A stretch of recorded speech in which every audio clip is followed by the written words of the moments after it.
Hello दोस्तों, कैसे हैं आप सभी लोग। दोस्तों, राजस्थान गवर्नमेंट ने सब इंस्पेक्टर 2025 के लिए फॉर्म चालू कर दिए हैं। यानी कि राजस्थान पुलिस में सब इंस्पेक्टर 2025 के फॉर्म जो है वो स्टार्ट हो गए हैं और इसकी जो लास्ट डेट है वो 8 सितंबर 2025 रखी गई है। दोस्तों इसके फॉर्म में क्या क्या प्रोसेस रहेगी। ओटीआर अगर आपका अपडेट नहीं है तो आप अपडेट कर लीजिएगा और इसकी क्या क्या डिटेल इसमें फिल होगी, शुरू से लेके प्रिंट आउट तक इसमें क्या क्या आपको जानकारी जो है वो भरनी पड़ेगी। ये सारी डिटेल हम इस वीडियो में देखने वाले हैं, तो वीडियो के अंत तक बने रहिए और चैनल पर नए हैं तो चैनल को सब्सक्राइब कर लीजिए।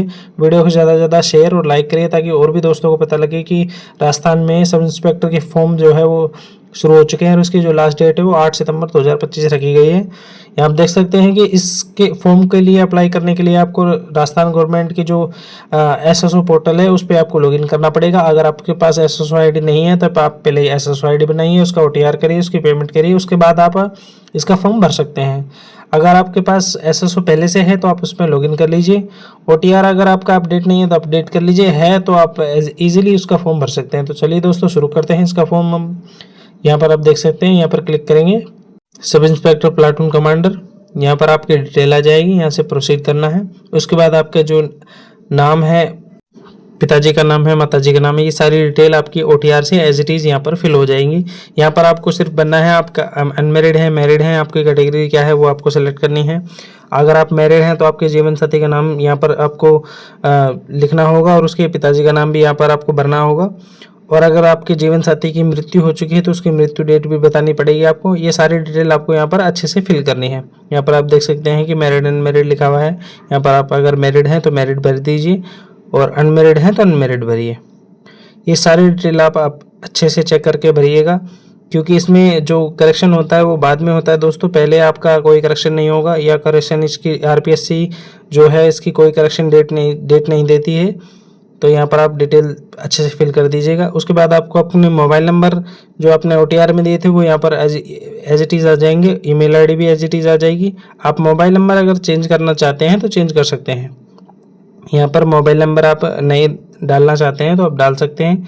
ईमेल आईडी आप चेंज नहीं कर सकते हैं दोस्तों। ईमेल आईडी अगर आपको चेंज करनी है तो आप एसएसओ के ओटीआर पोर्टल पे ही जाकर आप इसको चेंज कर सकते हैं।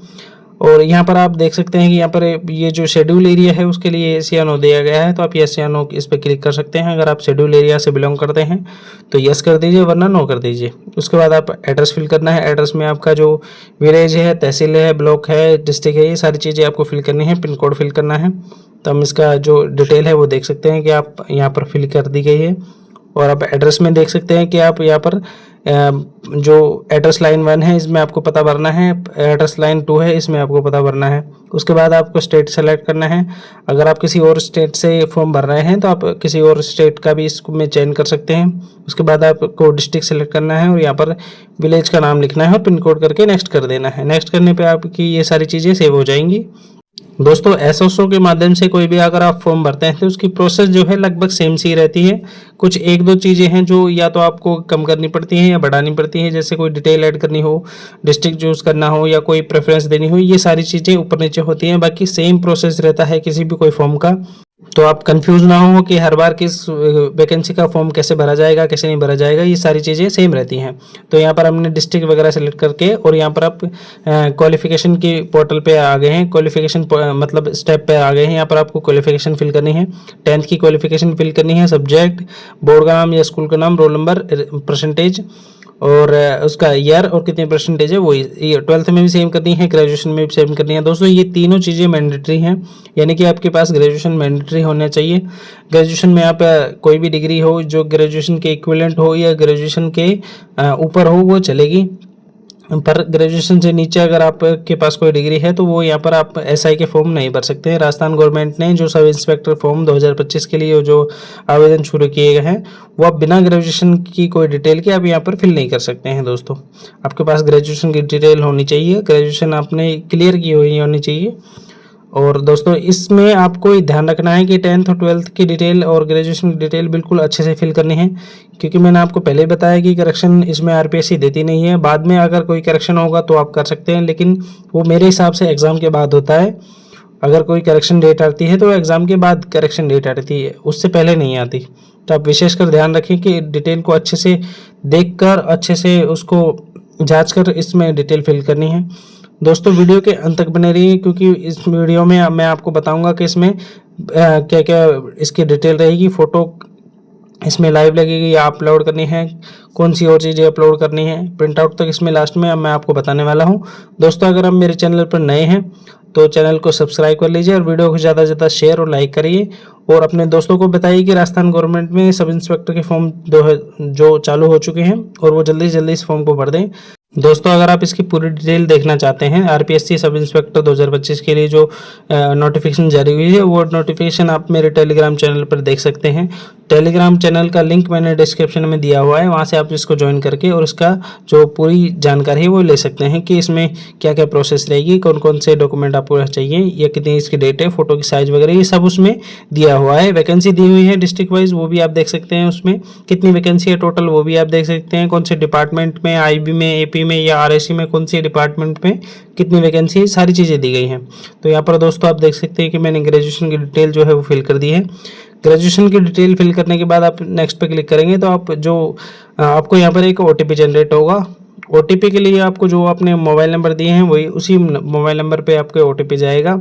आपने जो मोबाइल नंबर ओटीआर में दिए थे या आपने फॉर्म फिल करते टाइम उसको चेंज किया है या वही रखा है, तो उसी मोबाइल नंबर पे आपको ओटीपी जाएगा। अगर आपके पास मोबाइल नंबर पे ओटीपी नहीं आता है तो आप एक बार ईमेल चेक कर लीजिएगा, दोनों में से किसी एक में कंफर्म ओटीपी आएगा ही आएगा। अगर आप लास्ट डेट को फॉर्म भर रहे हैं तो हो सकता है थोड़ी सी समस्या हो ओटीपी आने में, बाकी ओटीपी आ जाता है। तो यहाँ पर आप डिटेल फिल करके नेक्स्ट पे क्लिक करेंगे तो आप इसके ओटीपी वाले पोर्टल पे पहुँच जाएंगे। यहाँ पर आपको ओटीपी जनरेट करना है, तो यहाँ पर आप नेक्स्ट करेंगे और यहाँ पर दोनों को क्लिक करके सेंड ओटीपी क्लिक कर देंगे। जैसे ही सेंड ओटीपी पे क्लिक करेंगे तो आपके पास जो मोबाइल नंबर है उस पर ओटीपी आपको पास चला जाएगा। वो ओटीपी आपको यहाँ पर डाल के और वेरीफाई करना है। यहाँ पर आप ओटीपी फिल करेंगे। दोस्तों आप देख सकते हैं कि ये जो ओटीपी है वो रजिस्टर्ड ईमेल और फ़ोन नंबर पे ही जाएगा। ये ओटीपी और किसी अदर मोबाइल नंबर पे नहीं जाएगा। अगर आपके पास उस मोबाइल नंबर पे रिचार्ज वगैरह नहीं है तो आप बैक जाके और फॉर्म में जो मोबाइल नंबर है वो चेंज करके और वापस से उसको ओटीपी रिसेंड कर सकते हैं। सारी डिटेल वापस से फिल करके और उसको ओटीपी को रिसेंड कर सकते हैं, और उसको ओटीपी को रिसेंड करने के बाद जो ओटीपी प्राप्त होगा उसको यहाँ पर फिल करके वेरीफाई कर सकते हैं। तो दोस्तों आप देख सकते हैं कि मैंने यहाँ पर ओटीपी को वेरीफाई कर दिया है।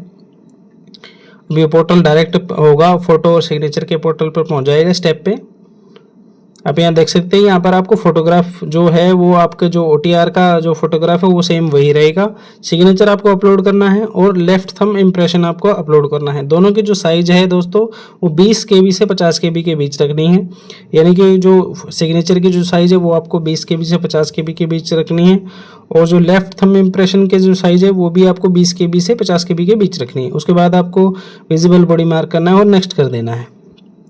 नेक्स्ट करने के बाद आपका जो डिस्ट्रिक्ट ये डिपार्टमेंट प्रेफरेंस आ जाएगी। यहाँ पर आपको डिपार्टमेंट की प्रेफरेंस देनी है, यानी कि आप देख सकते हैं platoon commander RSC, sub inspector AP, sub inspector IB, ये तीनों डिपार्टमेंट है। यहाँ पर आपको जो भी प्रेफरेंस देनी है वो आप देख सकते हैं। उसके बाद आप नेक्स्ट पे क्लिक करेंगे। जैसे ही नेक्स्ट पे क्लिक करेंगे तो आपके पास फॉर्म का जो है वो प्रीव्यू आ जाएगा। आप उस प्रीव्यू को अच्छे से देखिए। अच्छे से देखने के बाद अगर उसमें आप कोई करेक्शन करना चाहते हैं तो करेक्शन कर दीजिए, और करेक्शन नहीं करना चाहते हैं तो आप एज इट इज़ उसको जो कैप्चा मार के उसको टिक करके और सबमिट कर सकते हैं, फाइनल सबमिट कर सकते हैं। फाइनल सबमिट करेंगे तो आपके पास एक ओटीपी जनरेट होगा। वो ओटीपी आपको यहाँ पर डालकर वेरीफाई करना होगा, तभी आप फाइनल सबमिट कर सकते हैं। तो यहाँ पर आप फाइनल सबमिट करेंगे। जैसे आप फाइनल सबमिट पे क्लिक करेंगे तो एक ओटीपी के लिए आपको टिक करके ओटीपी जनरेट करना होगा। उसके बाद आप उसको ओटीपी को वेरीफाई करके और उसका फॉर्म का जो है प्रिंट आउट ले सकते हैं। तो आप दोस्तों देख सकते हैं यहाँ पर हमने ओटीपी जनरेट किया और यहाँ पर ओटीपी फिल करके हम वेरीफाई ओटीपी क्लिक करेंगे। दोस्तों यहाँ पर ये एसआई का फॉर्म हमने भर दिया है।